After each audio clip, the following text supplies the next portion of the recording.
Bismillahirrahmanirrahim. Kita lanjutkan pengajian kitab Tangkihul Qaul. Ingin saya geber karena ingin menghatamkan kitab Tangkihul Qaul biar nanti bisa di kitab kita ganti kitab lagi ya yang baru. Al-babul khamisu wal ishruna fi fadilatin nikah. Bab yang ke-25 menerangkan tentang keutamaan nikah. Cek orang Sunda mah nikah itu nikmat terasa hangat cenah. Jadi nanti di sini menjelaskan tentang nikah ya. Kalau misalnya di bahasa Indonesia itu kawin. Kawin itu ya bahasa Indonesia, kalau nikah ya bahasa Arab. Jadi ada perspektif orang ngomong kawin itu bahasa binatang katanya. Binatang tuh kawin, jangan pakai kawin dong, pakai nikah. Nah itu dia yang nggak tahu. Padahal bahasa Indonesia itu ya kawin yang benar, karena di undang-undangannya pun bukan undang-undang pernikahan di HK-nya, tapi undang-undang perkawinan. Nah kalau bahasa Arab baru menggunakan kalimat nikah yang bahasa Arab. Kalau bahasa Indonesia baru menggunakan kalimat kawin. Oke, di sini akan membahas tentang keutamaan nikah. Jadi di sini saya bacakan syarahnya dulu, kata Syekh Nawawi yang mengutip firman sabda Kanjeng Nabi, man taraka tajwija makhafatal illah falaysa minna. Masya Allah. Jadi kata Nabi, barang siapa yang meninggalkan perkawinan karena takut miskin. Jadi dia karena takut miskin, nikahnya karena takut miskin, falaysa minna, maka dia tidak termasuk umatku. Seperti itu. Jadi kalau misalnya nikah karena dia takut miskin dan tidak takut untuk membiayai istrinya atau anak-anaknya ke depan, nggak bisa makan, nggak bisa minum gitu kan, banyak hutang, itu kata Nabi kalau misalnya takut miskin falaisa minna, maka dia tidak termasuk golongan umatku. Jangan sampai kita dicap seperti itu karena takut miskin, tapi jangan sampai punya perspektif ya, karena nikah nanti saya bisa melarat. Emang iya sih, kadang kita itu butuh materi, bahwasanya materi itu perlu sekali buat kehidupan, tapi jangan sampai kita punya paradigma atau pandangan nikah itu mendatangkan kemiskinan, naudzubillah, maka kita bisa dicap sebagai tidak termasuk umatnya Kanjeng Nabi. Qala Nabi alaihi salatu wassalam, Nabi Muhammad sallallahu alaihi wasallam bersabda, at-tazwiju barakatun, nikah itu merupakan keberkahan. Mahya berkah, berkah adalah ziyadatul khair, bertambahnya kebaikan. Jadi nikah itu merupakan keberkahan. Makanya kata Nabi kan, idza tazawwaja al-abdu, apabila seorang hamba menikah ya kan, maka sempurna nisful iman, setengah imannya. Falyattaqillah, maka untuk melanjutkan menyempurnakan keimanan lagi, maka dia harus bertakwa kepada Allah. Jadi nikah itu selalu bertambahnya kebaikan. Ketika kita pacaran sama istri sesudah nikah itu selalu mendapatkan kebaikan, diganjarkan pahalanya terus menerus, nggak putus-putus. Ini ibadah yang paling banyak pahalanya dan plus nikmat itu nikah gitu. Wal waladu rahmatun, dan seorang anak merupakan rahmat, kata Kanjeng Nabi. Anak itu rahmat.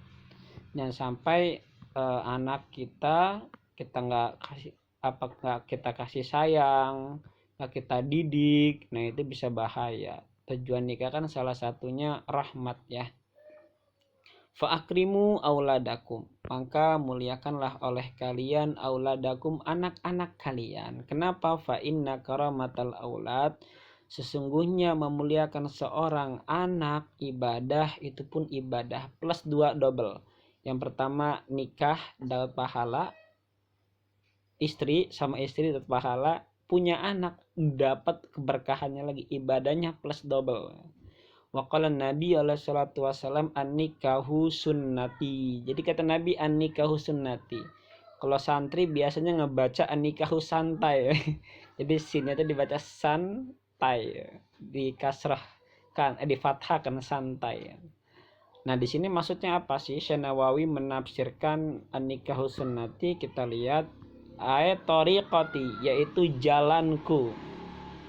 Kata Syekh Nawawi, sunnati itu jalanku. Jadi nikah itu salah satu tracknya Kanjeng Nabi Muhammad untuk menempuh kehidupan, jalan ya.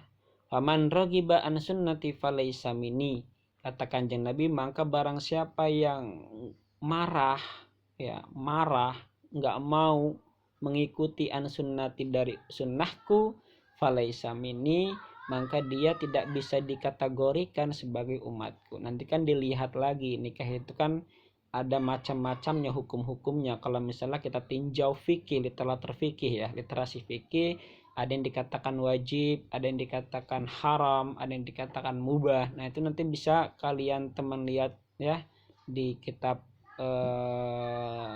Qurratul Uyun pun dijelaskan dengan syairan-syairannya. Saya ulangin lagi, an-nikahu sunnati, nikah adalah sunnahku, faman rogiba an sunnati falaysa minni, maka barang siapa yang meninggalkan sunnahku, salah satunya nikah, falaysa minni, maka dia tidak termasuk golonganku atau umatku. Nanti kalau lalu bagaimana, seperti Al-Imam Ghazali, lalu kemudian Ibnu Taimiyah, lalu Imam Nawawi ya kan, yang nggak nikah. Nah itu ada ilat, karena mereka istighalul bil ilmi, sibuk untuk mencari ilmu, maka itu nggak masalah. Ketika mereka emang sudah lupa, sudah nikmat dengan ilmu, maka ada pengecualiannya nanti mereka tidak menikah. Kan Imam Nawawi itu yang ngarang kitab Al-Majmu, Riyadus Sholihin, kemudian kitabnya banyak ya, salah satunya Al-Majmu, Al-Adhkar, itu karya beliau. Hadis Arba'in yang sering diaji di pondok pesantren, itu beliau Masya Allah karyanya banyak sekali, dan beliau sampai lupa menikah ya, termasuk Ibnu Taimiyah juga lupa menikah. Nah itu nggak apa-apa. Waqala Nabi alaihi salatu wasallam, dan Nabi Muhammad sallallahu alaihi wasallam, al-harairu silahul bait, mencintai wanita yang tidak dikekang, yaitu merdeka ya. Al-harairu, wanita-wanita yang merdeka, silahul bait, merupakan kemaslahatan rumah. Wal ima'u fasadul bait, dan budak ya, di sini kalau saya ambil begini ya, ini kan karena konteks dahulu ya, wal ima'u fasadul bait, dan budak itu merupakan kerusakan rumah. Jadi menikahi wanita yang soleh itu kemaslahatan buat rumah kita. Sedangkan menikahi wanita yang lacur gitu kan, yang jelek, yang rusak, itu merusakkan rumah gitu. Makanya carilah wanita yang baik. Begitu juga wanita, cari wanita laki-laki yang baik, biar semuanya mengkorelasi antara hubungan wanita dan laki-laki tadi, seperti itu. Kita lanjutkan. Kalau misalnya kita pengen seperti Nabi Muhammad jodohnya, ya kita Khadijahkan dulu diri kita.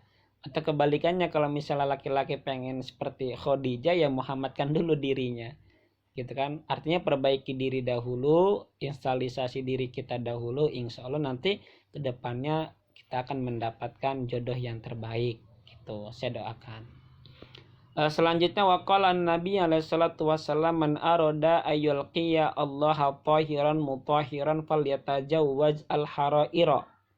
Jadi kata Nabi, barang siapa yang menginginkan bertemu kepada Allah dengan keadaan suci dan mensucikan gitu, bertemu sama Allah, berjumpa sama Allah sampean suci dan mensucikan, falyatajawwaz al-haraira, maka nikahilah laki-laki yang baik, laki-laki yang soleh, laki-laki yang rajin, laki-laki yang pinter dalam agamanya, harair. Atau kebalikannya, maka nikahilah wanita yang soleh, yang baik, yang dapat menjaga aibnya seorang suaminya gitu. Kalau misalnya kita lihat di pandangan masyarakat, kadang-kadang masyarakat itu ngomongi suaminya sendiri gitu. Suami saya bau kelek, diomongin tetangganya, nah itu nggak baik. Atau kebalikannya, istri saya kalau tidur ngorok, nah itu nggak baik. Minimal aib keluarga kita itu ditutupi sama kita, jangan sampai disebar ke orang lain, maka kita akan jelek nanti pandangan masyarakat. Waqala alaihi salatu wasallam iltamisu arizqa bin nikah. carilah kalian sebuah rizki dengan menikah. Waqala salatu wassalam, man tazawwaza, barang siapa yang menikah, faqad utiya nisfal ibadah, maka sesungguhnya ia telah diberi setengah ibadah. Jadi semakin dia nikah ya ibadahnya semakin sempurna, kamal, sempurna. Beda dengan orang yang jomblo. Waqala salatu wassalam, syirarukum uzabukum, paling jelek-jeleknya kalian adalah uzabukum, jomblonya kalian. Ya, paling jelek itu manusia yang jomblo. Waqala Nabi alaihi salatu wasalam, syararukum uzabukum, paling jelek-jelek di antara kalian ya jomblonya kalian, gak menikah ya. Wa ardalu mautakum uzabukum, dan paling hina-hinanya ketika kalian mati uzabukum, yaitu jomblo. Nah, dicap dua ya sama Nabi. Yang pertama, yang paling jelek adalah jomblo, kata Nabi, dan ketika mati dia pun sama hina. Sengsaranya jomblo nih ya. Waqala salatu wassalam, dan Nabi Muhammad sallallahu alaihi wasallam, syurarukum uzabukum rakaatani, paling jelek-jeleknya kalian adalah yang paling jomblo-jomblonya kalian. Ya kan? Rakaatani, 2 rakaat, min mutaahili khairin min sab'ina rakaatan min ghairi mutaahilin. Jadi kelipat gandaan ya dalam ibadah sholat 2 rakaatnya itu paling besar itu orang yang sudah nikah pahalanya ya. Itu 70 ganjarannya rakaatnya itu. Lebih baik daripada orang yang enggak menikah. Jadi misalnya ada A sama B ya paling yang enggak nikah ya 1, tapi yang kalau misalnya nikah 10 ya, ganjarannya begitu. Waqala Nabi alaihi salatu wassalam, dan Nabi Muhammad sallallahu alaihi wasallam, ma at'am ta zaujataka fahuwa laka shadaqah. Jadi ketika engkau memberi makan istrimu, maka itu merupakan sebuah sedekah. Insyaallah semoga bermanfaat tentang pembahasan fadilah nikah. Ketika kalian sudah sanggup, sudah bisa menaklukkan syahwat, maka selanjutnya materi sudah baik ya, jangan ditinggal lagi untuk menikah, biar kita diaku umat Kanjeng Nabi Muhammad sallallahu alaihi wasallam. Wabillahi taufiq wal hidayah. Assalamualaikum warahmatullahi wabarakatuh.